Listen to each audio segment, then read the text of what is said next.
जय जिनेन्द्र बंधुगण, मैं राकेश मर्दिया जावाल निवासी चेन्नई से आप सबका सादर प्रणाम करता हूं। आजकल यह सुनने में आ रहा है कि लोग काफ़ी भयभीत है कोविड-19 से और कई अमान्य धारणाएं भी पनप रही है इसके लिए। चूंकि मैं एक कोविड का पॉजिटिव पेशेंट रह चुका हूं, इसलिए एक जैन सामाजिक कार्यकर्ता ने मुझसे अनुरोध किया कि मैं अपनी आप बीती आप लोगों से साझा करूं और इसके बाबत जो भी गलत धारणाएं पनप रही है उसका भ्रम मैं तोड़ूं। मैं सर्वप्रथम आपको इसके सिम्टम्स बताता हूं। सबसे पहले जैसे शरीर दर्द करता है, बुखार आता है, बुखार 99 से 110 तक हो सकता है, सर्दी, जुकाम, खांसी, बहती नाक, ब्रेथलेसनेस, श्वसन प्रणाली सही से काम नहीं करती, स्मेल नहीं आती है, खाने में टेस्ट का पता नहीं चलता है, ये सब इसके शुरुआती लक्षण हैं। मुझे और मेरे भाई को बुखार था तो हम दोनों टेस्ट के लिए गए। प्राइवेट में हमने टेस्टिंग कराई। 24 घंटे के भीतर हमको इसकी रिपोर्ट आ गई कि हम पॉजिटिव है। उसी शाम कॉर्पोरेशन से फ़ोन आया और उन्होंने कहा कि वापस आप रीटेस्ट कराएं गवर्नमेंट में। तो हम दोनों वहाँ गए, भारतीय आर्ट्स कॉलेज करके, तो हमने वहाँ पे रीटेस्टिंग कराई। वहाँ पे भी हम पॉजिटिव आए और वहाँ से उन्होंने कहा कि हमको हॉस्पिटलाइज होना पड़ेगा। हमने कहा कि हम प्राइवेट में जाएंगे, तो हम प्राइवेट हॉस्पिटल में गए। उस दिन रात को 8 साढ़े 8 बजे तक हम प्राइवेट हॉस्पिटल में हॉस्पिटलाइज हो चुके थे। कॉर्पोरेशन वालों ने यह भी बताया कि हमारे पूरे परिवार का भी परीक्षण करना पड़ेगा। तो नेक्स्ट डे हमने पूरे परिवार को वहाँ भेजा, वही भारतीय आर्ट्स कॉलेज ब्रॉडवे में, और उन्होंने टेस्टिंग ली सबकी। लेकिन उसके रिपोर्ट 2 दिन लगे आने में, और 2 दिन बाद जब उनकी रिपोर्ट आई तो उसमें हमारे भाभी जी और माता जी दोनों को भी पॉजिटिव बताया गया। तो हमने उन दोनों को भी हमारे यहीं हॉस्पिटलाइज कर लिया, जहां हम थे वहीं पे उनको भी बुला लिया।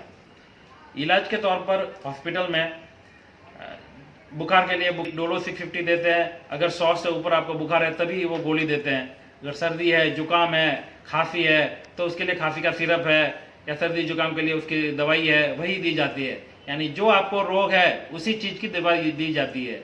कोविड-19 के लिए कोई स्पेशल पर्टिकुलर मेडिसिन नहीं है। इसके अलावा आपको दिन की एक विटामिन सी, विटामिन डी और जिंकोविट, जिंक के लिए ये तीनों मिला के एक टैबलेट आती है, या तीनों अलग अलग टैबलेट, वो एक एक दी जाती है।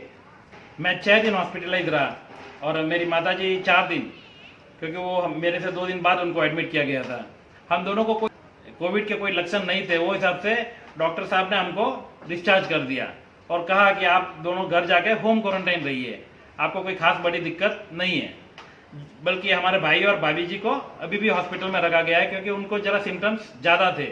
जैसे भाई को खांसी आ रही थी और भाभी जी को बुखार ज़्यादा आ रहा था। आज मुझे 2 दिन हो चुके हैं होम क्वारंटाइन रह के। Now I am feeling good, मैं एकदम सही से हूँ। डॉक्टरों के हिसाब से तो मैं अभी कोविड नेगेटिव हो चुका हूँ और नॉर्मल हूँ मैं।